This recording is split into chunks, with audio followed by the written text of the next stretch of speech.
Hello, everyone. I'm Linda Nickell, and welcome to the Happiness Hour. Tonight is our 200th session, and every week for the last 4 years, photographers have joined in from all over the world to connect, inspire, and create. And if you'd like to join us, you'll find the schedule for upcoming sessions on my website at lindanickell.com.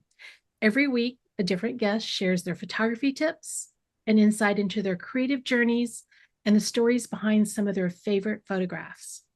Tonight's guest is Kristia Adams.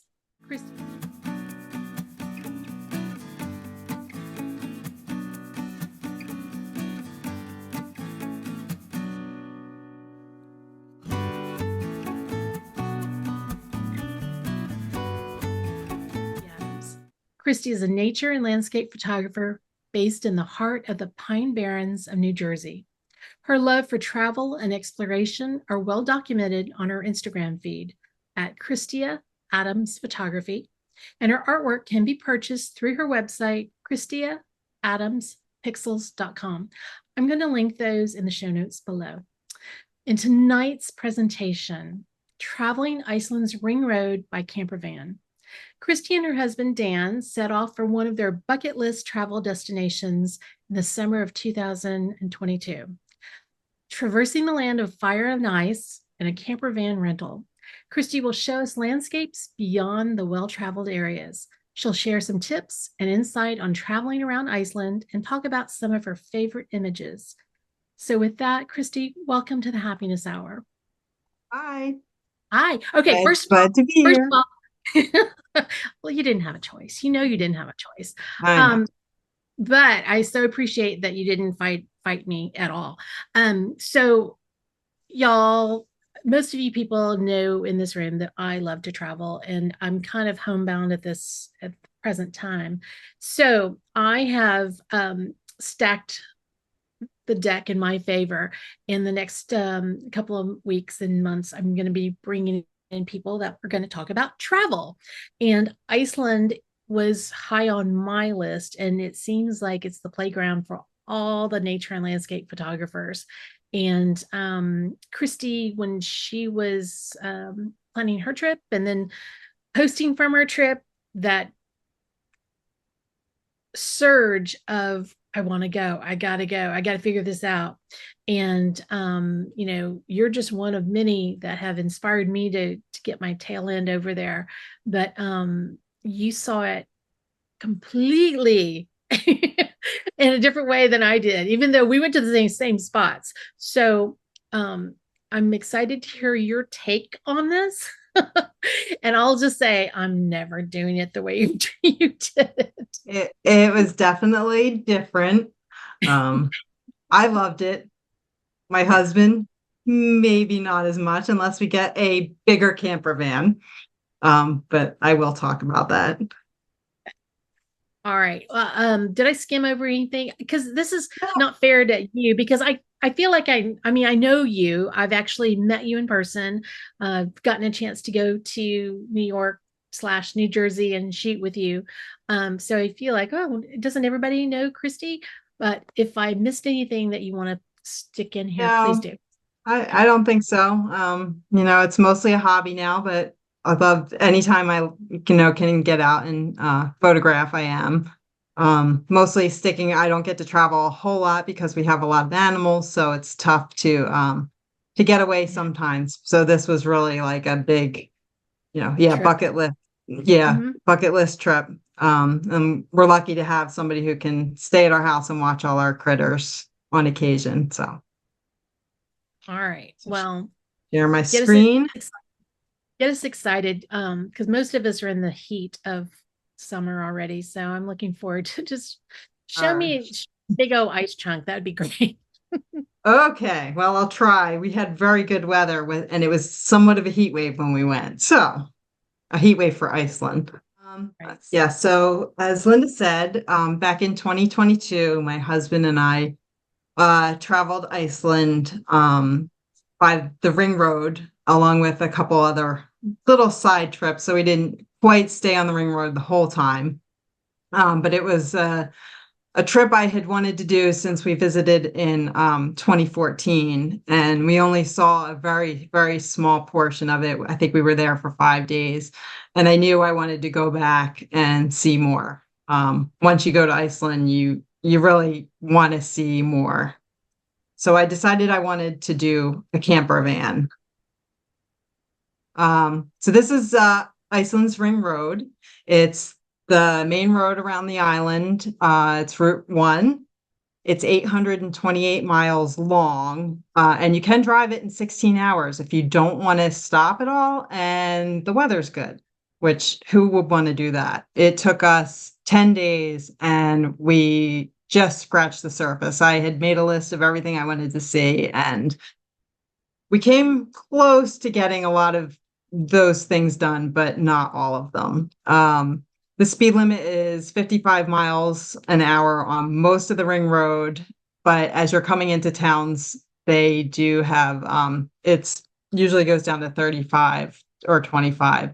And there are speed cameras along ring road, so you do definitely want to heed the speed limit. Most of the road is paved, but not all of it, especially in the eastern portions. It can get a little rough. We actually, when I mapped out how much we traveled, we actually drove 1,768 miles, and with an average of about 161 miles a day. So we did do a lot of driving. We did the Snæfellsnes Peninsula along with the Ring Road, and we did travel quite a bit in the northern section and also along the East Fjords in the east.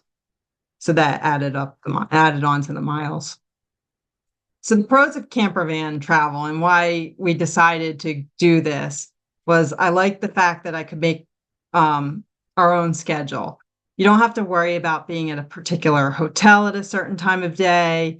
And that makes your planning a whole lot easier. If you're tired, you can stop early. If you're feeling good and you want to keep going, you can keep going. You can visit popular places at less busy times. We tried to be up early to beat the tour buses, especially in the south. And in Snæfellsnes, because they're relatively close to Reykjavik, so that's where a lot of the bus tours visit. It's cheaper than having a car rental and hotel stays, and we were also able to cook a lot of our meals in the van. We would stop at the supermarket and load up on groceries because food in Iceland is very expensive and restaurants are very expensive. So we were able to cook a lot of our meals, just very simple meals and sandwiches, and save a lot of money that way. There are tons of campgrounds around Iceland, and they have some of the most beautiful scenery around. There are over 200 campgrounds in the whole country. And so you're pretty much, it's an easy drive. No matter where you want to stop, you can usually find one in most areas. And a lot of them don't require reservations, so you can just pull up and there's always plenty of room. Before we went, I had researched some of the ones that had good reviews and made a list because I knew about the areas that we were going to be in. And so I made a list of ones we might want to stop at. The cons of camper van travel. Number one is probably comfort. We both woke up with the beds are not the most comfortable. They give you a thin little mattress. And so we both woke up with achy backs most mornings. We had brought camp inflatable mattresses, and that really helped a lot. But it's definitely a little rough on the creaky bones. And my husband is 6'3", so he had a rough time navigating the shortness of the van, like trying to cook, and he had to be kind of hunched over the whole time or sitting on the back seat. He couldn't stand up. So if we do this again, we definitely would we would get the taller van, so that would add to some comfort. There's a lot of driving, and some of it is on rough and unimproved roads, and some people might be uncomfortable driving a larger vehicle in that. A lot of the vans are manual transmission. Luckily, we both can drive manuals, and they do have automatic vans. You just have to reserve them quite in advance because they usually are rented quite quickly. Uh, the weather conditions can be challenging, and you have to be ready to adjust your plans. And you always have to check to see what the weather is where you are, and especially where you're driving to. So you don't want to be going into bad weather. And the two websites I linked are ones that are especially important. The first one is the national site for their road conditions, and it's very good, and it shows all the roads in Iceland and if they're open and their conditions. It's especially good in the winter when they have many road closures. The second one is their national weather service, and that shows all the weather conditions across the country. It varies quite a bit from region to region, so you just want to check to make sure that you're traveling into an area that is having okay weather. The other thing was not all campgrounds are created equal. There were a couple campgrounds we stayed at that were not the best. And then all campgrounds have different amenities. They're usually privately owned. Some have different charges. Some have free showers. Some you have to pay. Some have laundry facilities. Some don't. And then some have people on site all the time to help you out, but many don't. They just have somebody who's going to show up to collect your money. And so just read the reviews before you decide where you're going to camp. And they're also, it used to be you could just pull over along the side of the road if you found a spot and wild camp in Iceland, but because of all the tourism, they've stopped that, and you must find a campground to stay in. You can't wild camp anymore. So things to consider before you go is the time of year to visit. Do you want to see the northern lights? Do you want to see puffins? Do you want to see wildflowers? That will all play into when you want to visit. If you want to see the northern lights, you have to go when the sky is dark. So you're not going to go in the summer. But if you want to see puffins, then you have to go between May and August. Last time we went, we had gone in March, and it was like gray and snowy, and the landscapes, you couldn't see the mountains because of the snow. So my two qualifications, while I would have loved to see puffins, I wanted to see the northern lights, but I wanted things to be a little greener, and I wanted to be able to drive. So we tried to find a reasonable time to go where we could hit those kind of things. And then many campgrounds also shut down on September 15th. So the later you go in the season, the harder it's going to be to find a campground. If they are closed, you are allowed to camp there. Most of them aren't gated and you can park, but their facilities won't be open. So also research the different campervan companies so that you can figure out which one you want to use. There's so many of them now in Iceland. The one we went with was Happy Campers, and that was because I liked that when you bought their insurance policy, that we got full insurance. They gave you any extras that you wanted to use for the camper van. So we wanted a power inverter for our all our devices to charge. We wanted the camp chairs and a table so we could cook outside. And the big thing was we wanted to have an extra driver. And a lot of the companies charge you extra to have an extra driver. We knew that we were going to be traveling a lot of miles, so we wanted to both be able to drive. And you also want to see what size van you want. There's usually a few different sizes you can choose from. And for comfort, I recommend sizing up from what you think you're going to need. And then insurance, I definitely recommend getting the full insurance. We didn't have anything to worry about. The big thing in Iceland that that you have to buy extra insurance for is sand and ash. And the week after we got home, they had a huge windstorm there, and so many I saw so many pictures of cars that just got sandblasted by the wind and the sand. And now they have their volcano erupting. So there's ash falling in some places, and that can just eat away the paint of your car. So that's really important. And when we were there in March, we only rented a car for a day, and we got a chipped windshield because there's just gravel all over on the roads and the rocks are flying up, and we got a chipped windshield, but luckily we had the full insurance, so it wasn't an issue.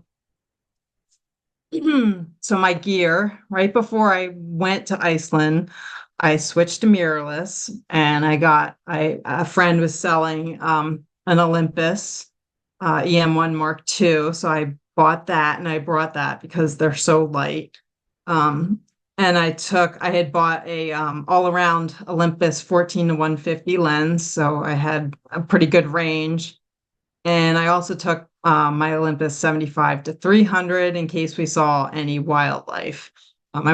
Since we weren't going for puffins and I wasn't sure what kind of birds were going to be around, I just brought that because it's fairly light. Had a tripod.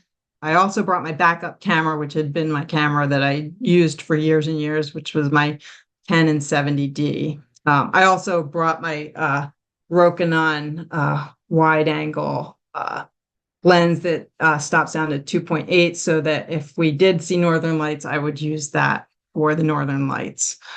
Iceland Air, we flew Iceland Air. It's a very quick flight from Philadelphia. Like, I think it's 5 hours, which I thought it's really good. It's nonstop.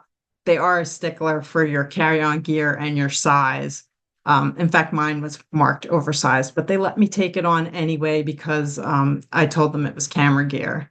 But they are very strict on your carry-on size. So this was our camper van. Some people likened it to Scooby-Doo's Mystery Machine. The back seat folded out into part of the bed. You could see we had drawers for storage. These were empty, so we could store any of the food we wanted.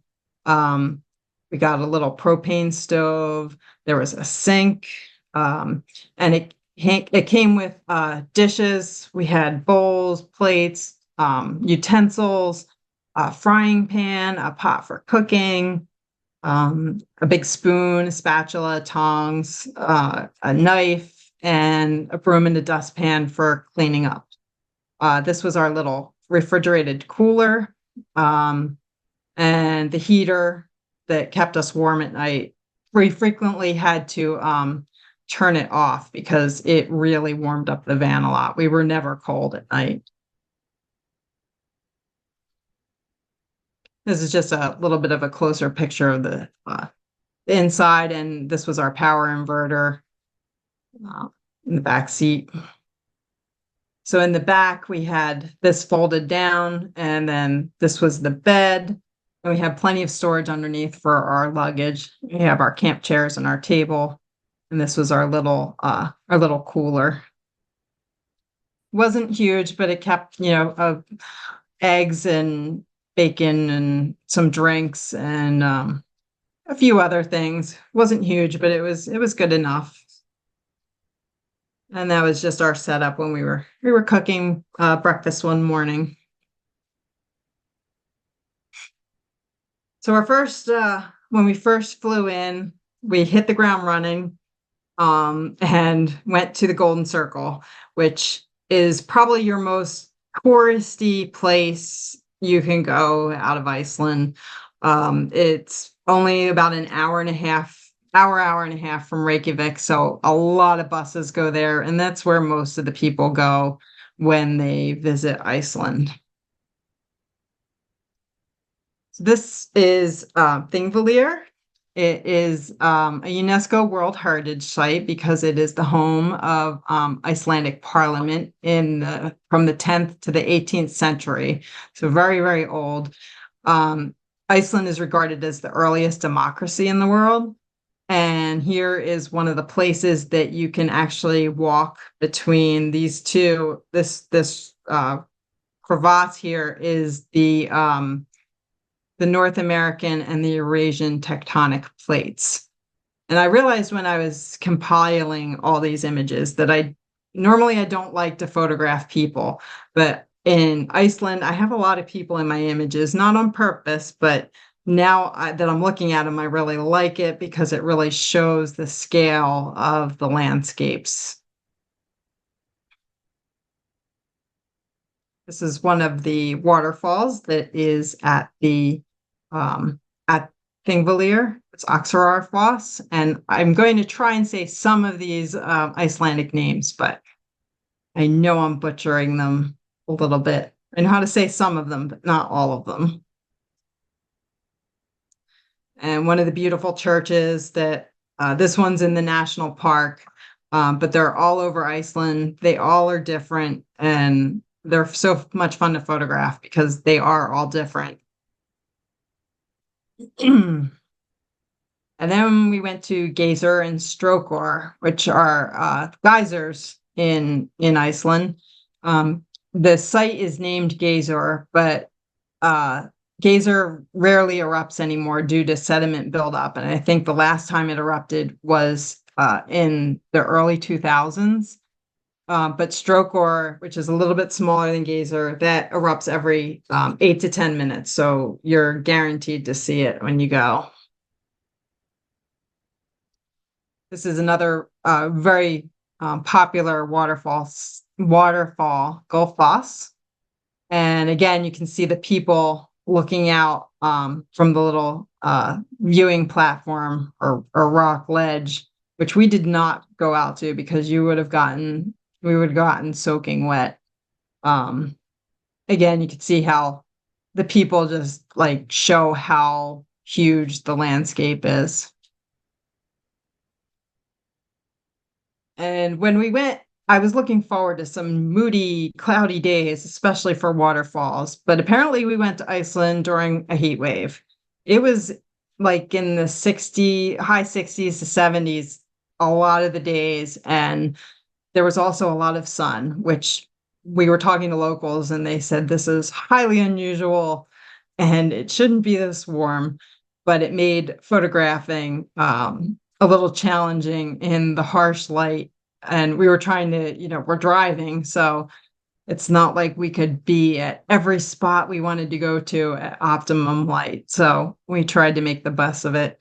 And I really liked the way it caught the fishermen in the picture on the right, fishing next to the falls. And this waterfall was kind of interesting because it had two different rivers converging into one waterfall. So then we continued to southern Iceland, and this is also pretty highly traveled tourist area. Most of the tourists go along the southern coast. This is Seljalandsfoss, the famous waterfall that you can walk behind. And it also can get very crowded because the buses definitely stop there. But even when there's buses, the crowds aren't horrible and you can usually get some images. One thing I liked about traveling along the road is we were able to just stop. And if we saw a waterfall like this, we could find a place to pull over and photograph. Of course, we had to keep in mind that we needed to make it around the ring in 10 days. So we did have to keep moving. We couldn't be at a spot for hours and hours. And we were happy to see cows. They're kind of unusual in Iceland because they need a lot of room and a lot of land and a lot of grass. And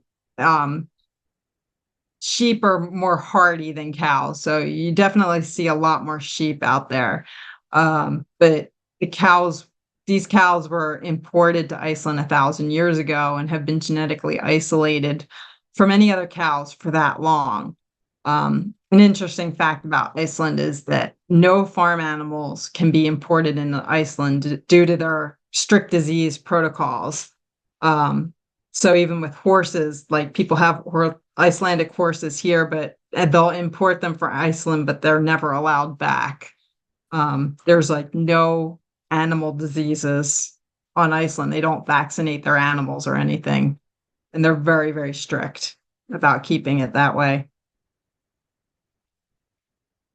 And this reminded me, I don't know if she's in the room, but this reminded me of Trish Ziegler's pictures of her cows. You see the cows line up and they all are very curious about what you're doing there.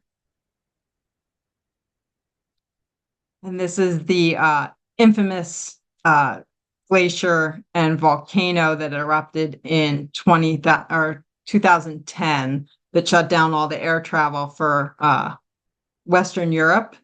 And, my husband and I have been practicing how to say this, and I can kind of say it. He's much better, but it's Eyjafjallajökull. Almost. And this was another place we found just driving. It wasn't on my list of places to stop. Rutscheller. It's a man-made cave, and it's absolutely huge. You can go in and see what's inside. They ask for a donation when you go in. And again, there were people photographing there, and you could see how absolutely huge this cave is compared to the little people on the hillside. And shortly down the road, there's the Skoger Air Museum. If you're interested in seeing how people used to live in Iceland, and they have turf houses that you can visit and walk in. There's a landowner's house and a schoolhouse and church. And this is the cute little church and picture of the inside. We had gotten there right before closing, so I think they were starting to close up the buildings as we were walking around. And a short walk from the museum is Kvernefoss. And this is very close to the famous Skogafoss that many of the bus tours go to. But a lot of people don't know about this one. And it's only a 15-minute walk from the museum, and it's much quieter and just as pretty. You can get away from the people. And it's a little bit closer. And you can get even closer. As we were walking back, we met these guys. And in September, there were sheep everywhere. They're crossing the roads. They're in, alongside the roads. And that is because in September, the farmers bring the sheep in from the highlands. So they're herding them down the mountains into the valleys. And then they're all mixed together. And then they pen them and come together and kind of sort their sheep for the winter so they can house them for the winter. So you have to be very careful while you're driving around Iceland because the sheep are everywhere. So at the end of the presentation, I'm going to show you some of the campgrounds we stayed at, but I had to include this one because this is actually a campground in front of Skogafoss. So after all the tourists leave for the day, they allow you to camp here, and you have the beautiful view of the waterfalls. And the best part is if you wake up in the middle of the night and you look out the window, you might see this. And that's what I went to Iceland for. I was sleeping, and I would wake up like every hour and peek out the window and see if anything was happening. And I happened to peek out, and you could see the Northern Lights with your naked eye. It was just bright, bright. I woke up my husband, and we got dressed and ran outside and started photographing. Unfortunately, it didn't last too long, but we still got some good images, and we were so excited to see it. This is another one from that night. And another one. And I tried to get over to the waterfall. We were camped a little way away from the waterfall, and I tried to get to the waterfall, but by the time I got there and got set up, the aurora had kind of fizzled out a little bit. So the other thing about staying at night at that site is you can get up early in the morning and get there before all the people. You get some nice shots without anybody in them. Although I did like this one because then it gives the it gives the size of how big Skogafoss is when I saw these people standing down by the water. And if you're feeling very adventurous, you can hike up to the top of and see Skogafoss from the top, from the viewing platform. And this is also the start of one of their long distance hiking trails. And then you can camp along the trail. And they have outfits that will pick you up at the end and bring you back. This is the view of the camping area and parking area from the top. But if the better part is you can also hike down the trail for a mile or so and see 8 more waterfalls. We didn't go quite as far as 8, but we did see a few. And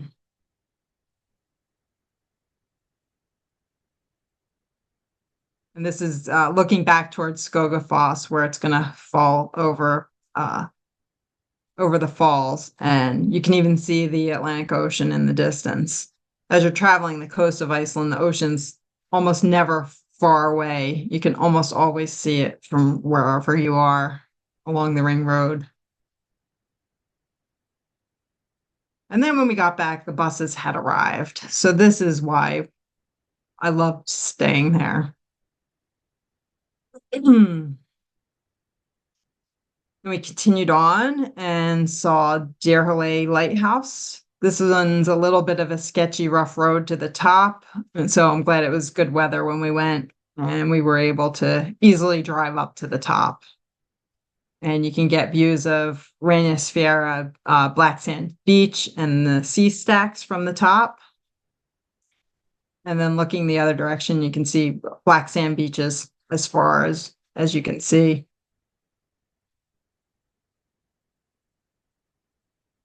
And another little church as we were traveling. And this is Reynisfjara, very famous, the black sand beach, where we got there around lunchtime. Super touristy, lots of buses, very crowded. That beach is one of the most dangerous beaches in Iceland because of the sleeper waves here. And there have been people who have died, and people still go out and try and swim in the beach or swim in the ocean. There are signs everywhere saying, stay out, but people don't listen. And just to the east of Reynisfjara is the town of Vik, which is a pretty large town as Iceland towns go. You've probably seen pictures of the church with all the lupins in front of it and the nice purple flowers. But when we went, they had just finished. So that's our next trip. Go back in the summer and see the puffins and the lupins. And then you can see the sea stacks of Reynisfjara in the right-hand picture. And this picture I took from the hill that the church sits upon. And the thing that really stood out to me about this image, and what I love about this image, is can you see the little tiny people in the bottom right-hand corner? And that's how huge these cliffs are. So we drove along this rough road for like 15, 20 minutes. Took us forever, it seemed, to get there to see this little cave. I don't know if anybody has ever heard of this before, but so we got there. It doesn't look like too much, but then when you photograph from the inside, it looks like Yoda. So fun to see. Not necessarily something you have to see, but it was fun. I probably wouldn't go again because the road was so crazy to get to. And I saw they just started charging for parking there, probably to try and keep up with the tourists that are going and trying to keep up the site. And the scenery starts to change as you head head east along the south coast, and you come across the Elron lava field. And it's just, this looks like a totally different planet. This was a lava eruption from a Laki eruption in the 1700s. And the lava field is spread across 218 square miles. The eruption was from 1783 to 1784 and caused crop failures and famine in Europe due to the ash cloud. Some historians say that they think it may have even contributed to the French Revolution. But one of the big things about this area now is growing all over the lava rocks is woolly fringe moss. So this is the areas that Icelanders are very protective over because the moss takes like decades to recover if anybody walks on it. So stick to the trails. They have little trails around that you can follow if you want to go into the lava field, but you don't want to step on the moss. Another site that I didn't have on my list, didn't know anything about, was this cool waterfall. Then we just pulled over and there's a hiking trail to get there if you wanted to get closer.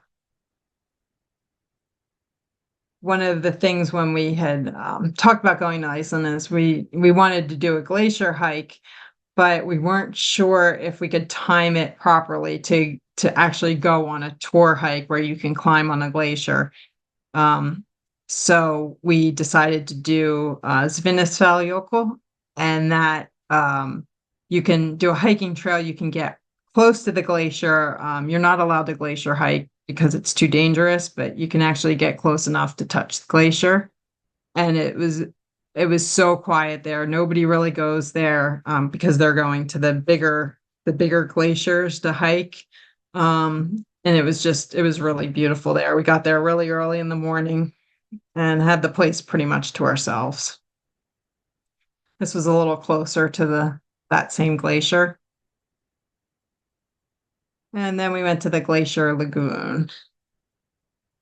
As you can see, we started getting some cloudy, moody skies as our trip went on. It was still pretty warm though. It wasn't too cold.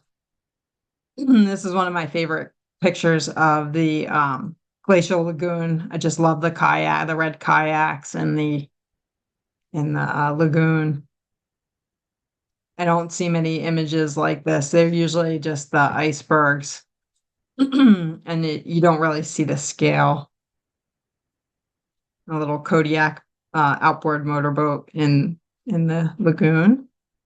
And these icebergs, what happens is when they get small enough, they float down a river that connects to the ocean. It dumps into the ocean. And the ice and you can watch them float down this river. And then the sea kind of batters them around. And when they get small enough, the chunks land on Diamond Beach. And you can get some really cool photographs of the ice chunks on the beach. I really like this one that shows the little piece of ice kind of pointing in the direction of the current going out, and also pointing to the bigger chunks of ice. So when you go here, these are the pictures that photographers share. They don't share these where there are a ton of people on the beach and you just kind of have to be creative to try and not get all the people that are there. There had been a bus that had gotten to the Glacier Lagoon when we were there, and you can just walk across the street to this beach. So that's most of the tourists don't really go past Simon Beach. So once you get into the eastern part of Iceland, it's really quiet and wonderful. So this was a little town that we stopped at, Djúpivogur. We needed gas, and it wasn't on my list of places to stop, but it was really beautiful. And a lot of the Icelandic towns have these really cool painted streets or sidewalks that really add to the towns. And they're just all so colorful. Their boats are colorful, their buildings are colorful, their streets are colorful. And some more colorful boats, and then reflections were perfect that day. And we went to Sadisfjordur, which is I'm sure you've seen pictures of the Rainbow Street. It was socked in fog that day, and that evening when we got there. And the drive there, you're driving on mountain roads to get there, and it was like pea soup. It was so foggy and a little harrowing on the mountain roads to get there. You also have to wait in line usually to get a shot with no people on this little strip. There was a waterfall very close to Sadisfjordur that we wanted to hit in the morning on the way out. And when we got there, again, it was socked in with fog. This was a few minutes after we got there. When we first arrived, you could not even see the waterfall. You could hear it, and we're walking the little trail to get there because it's very close to the parking lot. You don't have to hike very far at all, but you could hear it, but we could not see it. And then the fog started to lift, and we were able to get a few images. And then 15 minutes later, it was almost full sun. So timing is everything when you're trying to get these shots. Fun things you find on the road. This was out in the middle of nowhere. It was a little tiny vending building. They had snacks, they had drinks, had a little guest book you could sign. So I thought that was a fun little thing to find out there. This is what the mountain roads look like along the fjords, and this was into a little town we wanted to visit. And again, I like that the car is on the road to give scale to the picture. As you climb up towards the town, well, over the mountain and into the town, this was a little visitor center that was at the top of the hill, and those are the clouds. So we just had driven up through the clouds, and there was actually a little bathroom in that building, along with half of it was a bathroom and half of it was like a little tourist center. And Iceland really does have the best bathrooms. They are clean. Sometimes you have to pay for them, but they're pretty nice bathrooms over there. So as we came into town, saw this group riding horses, and I thought, that it looked like a farm bringing their horses in for, I thought maybe the winter season. Maybe they were up in the Highlands and they were bringing them back. But as I looked into this a little further, it's actually a riding outfit where you can go trail riding, and each person gets 3 horses to bring with them, and you ride for long hours, but you can switch out horses when the horses get tired, and they stop overnight at different farms along their route to rest. Thought that was pretty cool. This is Linderbacki, and this is the oldest lived-in, privately owned turf house in Iceland. Until recently, the owner was getting older and decided to donate it to the town, and now the town has keeps it up as like a museum, and you can visit a more modern style turf house. I think the person had just donated it to the town within the past few years. When we went, it wasn't open, so we weren't able to go inside. And another church that we came across as we were just driving across the landscape. I really like the leading line leading up into the church. And this was the view looking back at back towards the East Fjords from where we came from the church.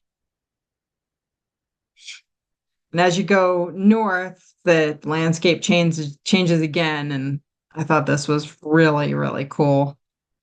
I guess it's a lava volcanic ash field or lava rock field, but it did not look like anything I've ever seen before. So now we're driving north in Iceland, and we had gone off the ring road to go up to this section, Rofferhofen, and there's Arctic Henge is up there, and this is like similar to Stonehenge. It was built much more recently. This was like an art installation built in 1996. And it's said to you can view the sun at different times of the year through these different archways. We were hoping to get the northern lights there that night, but as you can see, the clouds started coming in. This was close to sunset, so we did not see the northern lights. And the campsite here was the one I will not go to again. It was very minimal, and yeah, it was not the best campsite. But this by far was my favorite place of the whole trip. It's called Asbridgi, and the Iceland does not have many trees, so this was like a real treat to see some trees, and the fall colors were just starting, and it was just I just loved it there. I wish we could have spent more time there, and I would definitely go back again. Um, Unfortunately, it's hard to get to because there's no easy way to get there from Reykjavik. You can't go through the center of the country because there are F roads that you cannot travel with a normal vehicle. So you have to take the ring road either around to the east or to the west. So it's just not easy to get to. I think you can fly into Akureyri, one of the northern towns, but I definitely want to go back. So this has some fun folklore associated with it. The canyon, which is pretty large, it's said that Odin's horse Hafnir flew too close to the earth and his hoof left the print and formed the canyon. So that's their folklore about the place. And this is a little tiny, well, it's actually pretty big, but that's a viewing platform for the pond, and there's little people on there. So this is more from that place.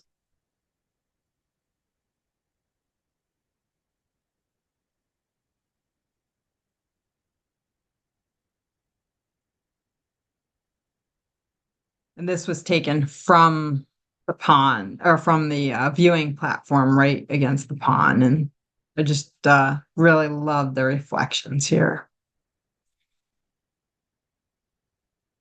And then the landscape changes again, and you go from trees to desolate craters.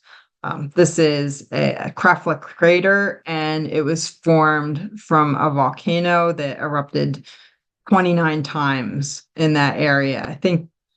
Forget when the last eruption was. I think it might have been in the 1970s, but yeah, there were 29 eruptions, and one of the eruptions lasted 5 years, between 1724 and 1729. And there's a hiking trail that you can hike around parts of the crater to get this view. And I shot a 6-shot panorama for this one. Another favorite place of mine was Havir. And these are all like bubbling mud pots, steam vents, and stinkiness. It smells like sulfur, but it's such a cool place that I've never seen anything like it before. I think Northern Iceland was my favorite region of the whole country. It was just so different. Everything was different, no matter where you went. I think I probably could do a whole presentation on this place because I had so many pictures. And the colors were crazy from the mineral deposits and yeah, all the bubbling steam. And then another favorite spot in Northern Iceland was Gotafoss. Super popular waterfall, but because it's in the north, doesn't get very crowded. But the colors here are amazing. I didn't even have to edit this much. The water really is that color. And there's so much to photograph in that area. This is the river looking up towards the falls, which are in the upper left-hand corner. And there's like a little secondary falls, and then you can follow the river. And there's plenty of hiking trails. You can see the parking lot in the distance, but then we did the trail all the way around, and you cross this bridge to get to the other side. And then we saw some birds. As it got darker, these little guys started popping up, and at first we heard their call, which is like this weird drumming. I can't even describe it, but they're rock ptarmigans, and we didn't notice them when we first arrived, and we had hiked up the trails and didn't see them, but all of a sudden, as it got a little bit darker, they started appearing, and they weren't very afraid of us. Here's another one. I really like the color of the water behind this guy. And if anybody knows me, they know I love rust and junkyards. And this was definitely the most picturesque junkyard I've ever been to. We happened to be driving to our campsite the night before, and we saw this little kind of small handwritten sign that said Auto Museum. We thought, hey, we'll check it out the next day. And we went over there, and there was a really nice auto museum, and I noticed there was a junkyard in the back. So we walked around the museum, took some images, and we were talking to the owner and said, "Hey, do you mind if we, walk around your junkyard?" And he said, "Sure, go ahead, have fun." And so we spent some time wandering back there and taking some pictures. Super nice people if you ever want to visit. And a couple from the junkyard.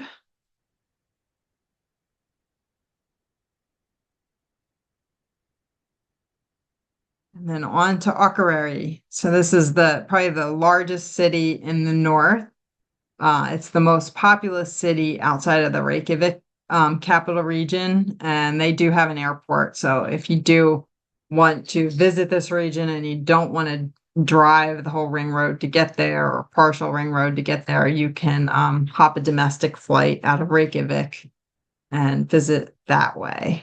It has lots of nice shops and restaurants, but it's also very quiet. So it's a really nice place to visit. You also have colorful streets. You can look down towards their harbor. And a lot of the bigger towns have street art. I thought that was kind of cool. And then on to Siglafjordur. So this is your typical fishing town in northern Iceland.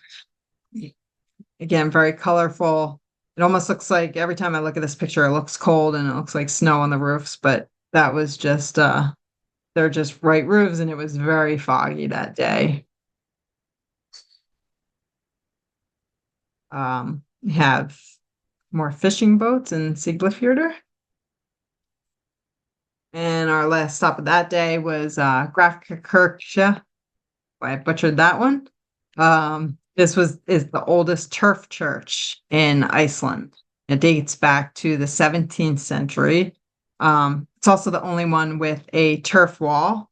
There are actually mountains behind the church, but they're covered with fog. So I've seen other people's pictures, and I'm a little jealous because I can see that there's huge mountains behind there, but we were not able to see them that day. And I actually didn't know there were mountains till I got home and looked at pictures of this church. It is closed to the public due to the fragility of the church, but you can go through the gate and look in the windows and get up close. And on to Western Iceland. So this includes like the Snæfellsnes Peninsula, and we went out there, so that is away from the ring road, but it also gets a lot of tourists because it is relatively close to Reykjavik, about 2 hours, and there are tour groups that go there. So we found this cool church. This was actually just outside one of our campsites. I woke up early that morning and walked over to the church and caught the sun kind of rising over top of the mountains. And this part, going on to the Snæfellsnes Peninsula, and I really liked the camper van that's parked down there to show how big the landscape is. Visited this lighthouse that's right near Stickesholmer, and you hike up a trail to get to the top of it. And in this image, you can see the little lighthouse at the top of that rock. And there's a hiking trail to get up there. And Stickesholmer is also like one of your typical fishing villages in Iceland. And there's also a ferry there if you would like to go visit the West Fjords and you don't want to drive, or you want to take your car. At the end of Snæfellsnes Peninsula, the road is really rough. But I wanted to see these two lighthouses again. Probably wouldn't do it again because it took a while to get out there, and the road is gravel, potholed, really rough going. But we did get some nice shots of these two lighthouses. We had this one and this little cute one. And there weren't too many people out there. We did run into some people who also made the drive. But it is a fairly quiet area because it is kind of difficult to get to. The famous Black Church in Iceland is also on Snæfellsnes Peninsula. And we made sure I was adamant about getting up early for this one because I knew this place usually has a lot of people that go to visit. And we got there early, and there was only one other person there doing some drone photography. Shortly or not too far from the Black Church is Bjarnarfoss, and this one was a really, really pretty huge waterfall. My husband actually hiked to the base of it. Doesn't look that steep in that picture, but I chickened out because it was a little too steep for me. And it was starting to rain, and the rocks and the grass were getting a little slippery. So I said, I'll sit on this rock here and wait for you. So I was waiting, and he eventually came back, and we traveled back down. And there's a viewing platform where you can see that little bridge, and there's its own little waterfall by the bridge. And when we came back down, this was the bridge. So again, get to places early because they do fill up. And this was by far the most epic waterfall we saw while we were there. I did a 9-shot panorama of Hraunfossar, and you could not see the end of this waterfall. It just went on forever. You just saw the water coming out of the landscape as it flows across one of the old lava fields. Just thought this was like the coolest thing I had ever seen. And not too far from Hraunfossar is Reykjavik. So we spent a little bit of time there. There's a campsite actually kind of within the town limits. Very nice campsite. Nice place to do your laundry. Has tons of amenities. It's big, and you can walk to town. It's a little bit of a walk, but it's if the weather's nice, it's not a bad walk. And I just love all the street art. This is their prime minister's office, and it's funny because their country's so small. This is their prime minister's office, and they say it's small and close to the people to be representative of their democracy. There's like no security gates in front of it, and I just love the flowers. A cute, colorful restaurant. More street art on some of the houses. some more art, and they're famous Hallsgrimskirke, and they're the stone towers on this church represent the basalt columns that you see throughout nature in Iceland. Then we went down to Reykjanes Peninsula, which is in the very southwestern corner of the country, not too far from Grindavik, where the current eruption is happening. And the last time we came in 2014, we saw this lighthouse, but we weren't able to hike up to it. But this time we were, and it was great views of the Atlantic Ocean. And this is the Carlin Sea Cliff, which you see a lot in photography, other photographers' pictures. So I realized when as we were getting ready to leave, this was on our last day, and I'm like, I haven't photographed any horses. We've been in Iceland and I haven't photographed many horses. I think I did a couple early on, but I wasn't really that happy with the images. So as we were driving, we found a herd, and so we stopped and took some time to take pictures, and thought it was interesting that their pasture is right up against the ocean. There were even some babies, mom and baby. So I just wanted to share some of the campgrounds that we went to and what they kind of look like. So you just pull into a campground and find a spot. Sometimes you might drive by an office as you come in. Sometimes you don't. This was the place this was the first one we stayed at. And pro tip, don't on your first night show up at night and try very quickly to organize things, because it was getting dark and it was a little stressful trying to figure out the camper van in the dark. We lost light fast. Actually, I think we arrived in the dark because I took this in the next morning, and it was a little stressful getting the camper van situated and finding all our clothes. And so we probably shouldn't have been out as late as we were the first night. And then I showed you the Skogar campsite before. This was Skaffatel campsite right in the shadow of that Nickell glacier.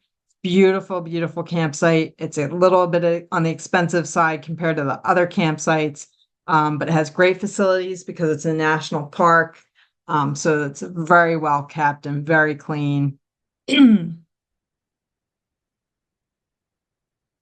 Excuse me. My favorite one was Sister Gill campsite, and that was very close to also my favorite spot to visit, which was the canyon. And it had that same kind of vibe to it with the fall colors and the trees. And it was also very clean and nice. This was near the one that I said had the church right behind it. Another very, very nice site in that was in northwestern Iceland, right before the Snæfellsnes Peninsula.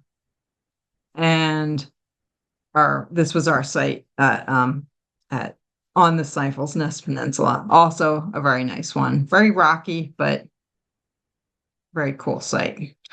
And that is all I have. This was taken at one of the cat cafes in Reykjavik, and we spent a little time in there. But none of the cats wanted to visit with us because they were all sleeping. And that is my presentation. That was awesome. Okay, take down your screen. I've got a handful of questions. Okay. Which I fully expected to get. I'm going to comment about the panoramic waterfall and just say, oh my goodness, that was incredible. And your photo is amazing. Absolutely Thank amazing. you. Wow. Okay. I did not see that one. I went doing it. Return trip on my agenda. Okay, so first question off. Jamie's curious: are all campers high clearance for use on unimproved roads?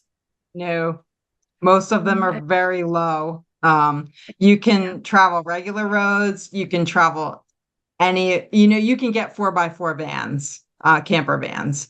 Mhm. And I know the company that we rented from, they do have 4x4s, but regular vans, no. Some of the roads we were allowed to travel on were a little sketchy. You went slow and you were like, I hope, because none of the insurance covers undercarriage damage.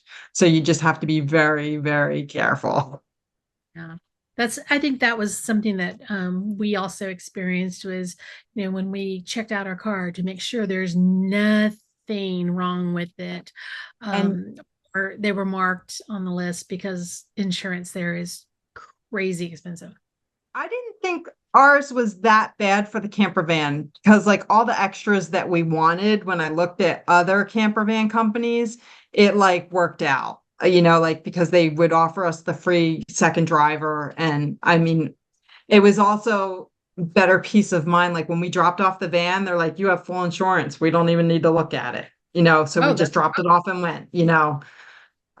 So that was also kind of peace of mind. yeah.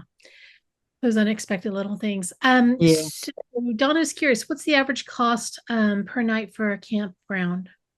Do you remember? It I did because I looked it up because I thought somebody might ask that. It really varies. It's usually per person, and I think the cheapest is around like $11 a person. And that campsite at the national park, I think that was like $22 a person. So it really varies, and it depends on how much they offer, but they're not very expensive at all. Um, so there's a couple people wanting to know, did you have any issues communicating with the locals? Nope. Me neither. Everybody speaks English. Everybody speaks perfect English. Yes. Perfect English. Yeah. Yes. And I've English. read that they even like kind of frown upon you practicing Icelandic because they can't understand you because it's such a hard language to learn that they just would rather speak to you in English. I was like, please Um, don't butcher our language any more than yeah, you and are. and like all the menus and signage, it's all in English It's and very, Icelandic, but it's very yeah. friendly. It's very easy to travel. It's very easy to travel. They want you there. I mean, we're Mhm. tourism, it's their business. So Valerie was curious. Do you know why they're protecting the moss, other than it's a good thing to not trample across it? Yeah, of Yeah, course, she'd be the one that would get caught, you exactly, know. exactly. And that's why she's like, why can't I go across it? Like, because you Because can't. it takes decades. You will have footprints. We could see places where people had made their own trails, like through places where they weren't supposed to be, and there were like foot trails, like dotting, through the moss, and yeah, it just kind of ruins the landscape. Don't do it, And Valerie. that's right. Yeah. Mm. Kathy's curious. Are there any more, or what animals other than horses, sheep, and cattle do you see? Um, They do not have much wildlife. There are yeah. birds. Yep. They have I Arctic think foxes, but it's very tough to see them. You have to hike into like you can do yeah. tours where you have to hike for miles to see them. They do have reindeer that you can see. They said we wouldn't be able to see them because it was hunting season, so they had retreated to the mountains. Um, but people do see reindeer there, but they're also imported. All the animals that are there have been imported, besides foxes, I think. I actually saw an Arctic fox from the road, and it was one of those. Oh, Is that what I think it is? And by the time we U-turned, it was gone. But Beth, my friend, and I were like, okay, it took us a second to figure oh, out what that's it was. lucky. It was very lucky, but when Hmm. you have the camera with the big lens and you don't have the photo to come home with, it's very disappointing. But it was kind of cool. Yeah. They also have lots of seals. That's what I Yes. saw. Oh, that's right. I didn't get great pictures. We did go to the Seal Beach that is on Snæfellsnes Nest Peninsula, and I did get some images, but they were so-so. But Yeah. we did see seals. And then Oh, I'm and we did gonna see them in we saw them in the Glacier Lagoon too. Yes, yes, that's where I saw them. I'm Mm, gonna shout out to the puffins because the Atlantic puffins um spend a little time there too, and they are so cute. yes. Okay, last question from Jamie. She wants to know, do you know if they're diverting drives along the southern coast due to the continuing volcanic eruptions? Ring Road is not. If you want to go on to Reykjanes Peninsula around Grindavik, I wouldn't. We ate dinner in Grindavik, and I've been there a few times. But that town is pretty much shut down, and everything in it is shut down because you cannot get to it. Blue Lagoon has been on and off shut down, but we did go there. But as far as hot springs and stuff, that's very touristy. There's much better ones that are more. We didn't Authentic. actually do a lot of hot springs when we were there. We were too busy driving. So, okay, so let me ask you this. I mean, because, there's never enough time on a vacation. No. Do you feel, because I did the same drive and we did it in 9 days. I think you said you did yours in 10. Hmm. I know that for me, do you think, you pushed yourselves too much and you should have slowed it down? Do you regret? A, a little bit. Yeah. But you have to, once you hit that point on the Right. You road, got you have to keep going. You can't cross, you can't like, to cut you have to across. keep Yeah. There's, going on the ring road. So, I mean, yeah, that was a worry as we were going, like, oh, are we spending too much time somewhere? Because we do need to get, at some point, you just have to keep going to get back to Reykjavik. You can't yeah. turn around. Yeah. And then Jamie's thing is, would you break it up into smaller trips and go more often? And the answer is yes. Um, Yes. I would do it. And I'm a marathon driver and I don't mind the long drives, but yeah, it's kind of like once you're on that road, it's really hard to you got to keep going or turn around and half the time you don't want to do that. If it were me, I would break it up. I would one trip go halfway that direction and come back because you're going to see something different. Even if it's the Hmm. same landscape, you're going to notice something different.